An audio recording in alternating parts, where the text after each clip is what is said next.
નમસ્કાર દર્શક મિત્રો, હું જપન શાહ, કાનમ એક્સપ્રેસ ન્યૂઝમાં આપનું સ્વાગત છે. જોઈએ આજના મુખ્ય અને મહત્વના સમાચાર. ભરૂચ શહેરમાં રેલવે ગોદી વિસ્તારમાં આવેલા ગટર કાચમાંથી રહસ્યમય રીતે માનવ કંકાળ મળી આવતા સમગ્ર વિસ્તારમાં ચકચાર મચી ગઈ છે. કંકાળ મળી આવવાની ઘટનાને પગલે આસપાસના વિસ્તારમાં લોકોના ટોળેટોળા એકત્ર થયા હતા અને ઘટનાને લઈને અનેક તર્ક વિતર્ક શરૂ થયા છે. પ્રાપ્ત માહિતી અનુસાર રેલવે ગોદી વિસ્તારના ગટર કાચમાંથી એક આખલો ફસાઈ ગયો હતો. આખલાને ગટર કાચમાંથી બહાર કાઢવા માટે કામગીરી હાથ ધરવામાં આવી હતી. તે દરમિયાન ગટરની અંદર તપાસ કરતા ત્યાંથી માનવ કંકાળ મળી આવ્યો હોવાનું સામે આવ્યું હતું. માનવ કંકાળ નજરે પડતા જ ઘટનાની જાણ સ્થાનિકો દ્વારા તાત્કાલિક પોલીસને કરવામાં આવી હતી. ઘટનાની જાણ થતાં પોલીસની ટીમ તેમજ સ્થાનિક પ્રશાસનની ટીમ તાત્કાલિક સ્થળ પર પહોંચી હતી. પોલીસે સમગ્ર સ્થળનું નિરીક્ષણ કરી કંકાળને બહાર કાઢવાની કામગીરી હાથ ધરી હતી. કંકાળ મળી આવતા પોલીસ દ્વારા ઘટનાની ગંભીરતાને લઈને તેની ઓળખ અને કંકાળ કેટલા સમયથી ગટર કાચમાં પડેલો હતો તે અંગે તપાસ શરૂ કરવામાં આવી છે.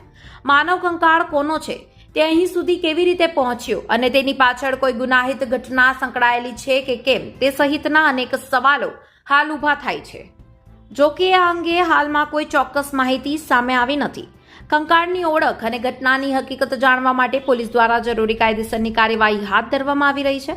કંકાળ કેટલા સમય જૂનો છે અને તેની ઓળખ અંગેની હકીકત જાણવા માટે તપાસ તેમજ જરૂરી વૈજ્ઞાનિક પ્રક્રિયા હાથ ધરવામાં આવી શકે છે.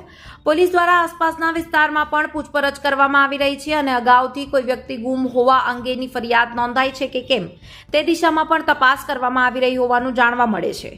રેલવે ગોદી જેવા વિસ્તારમાંથી ગટર કાચમાંથી માનવ કંકાળ મળી આવવાની ઘટનાથી સ્થાનિકોમાં પણ ભારે કુતૂહલ સાથે ચિંતા જોવા મળી છે. સમગ્ર મામલે પોલીસની તપાસ પૂર્ણ થયા બાદ જ કંકાળ કોનો છે અને તે ગટર કાચ સુધી કેવી રીતે પહોંચ્યો તેની હકીકત સ્પષ્ટ થશે. હાલ પોલીસે કંકાળને કબજે લઈ સમગ્ર મામલે તપાસનો ધમધમાટ શરૂ કર્યો છે. રિપોર્ટર રવિ સૈયદ, ભરૂચ.